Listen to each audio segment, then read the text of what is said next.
මායාවී ටෙලිග්‍රාමේ හිතයිෂි බලන්න පල්ලියට ගිහින් ආවට පස්සේ පවුලේ කට්ටිය එකතු වෙලා තමන්ගේ ළමයා ගැන පහුගිය කාලේ වැරදියට හිතපු එක ගැන පසුතැවෙන හිතට වර්ධනයේ සංවේදී හැරවුම ගැන තමයි අපි අද කතා කරන්නේ. මායාවී කතාවට පණ ඇරලා ආදරය කරන අපේ කට්ටිය වෙනුවෙන් අද අපි හිතට සෑහෙන්න දැනෙන හැඟීම්බර කතාවක් අරගෙනයි ආවේ. කතා බලන අපිට අද මඟහැර ගන්නම් බැරි ලොකුම මාතෘකාවක් තමයි මේක. ඔන්න ඉතින් ඉස්සරහට අපේ කට්ටියම එකතු වෙලා හිතයිෂිව බලන්න පල්ලියට යනවා. කොහොම හරි පල්ලියට ගිහින් ආවට පස්සේ මේ හැමෝම එක තැනකට එකතු වෙලා ගොඩාක් දේවල් කතා කරන්න බලාපොරොත්තුෙන් තමයි ඉන්නේ.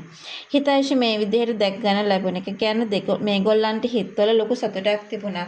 ඒ සතුට ඇස්සේ ලොකු දුකකුත් සැඟවිලා තියෙනවා. ඇත්තම කියනවා නම් හිතයිෂි හම්බුන එක ගැන සතුට වෙන අතරෙම මුළු පවුල අයට තවත් කරපු වැරද්ද මතක් වෙලා ලොකු වේදනාවක් ඇති වෙන්න පටන් ගන්නවා.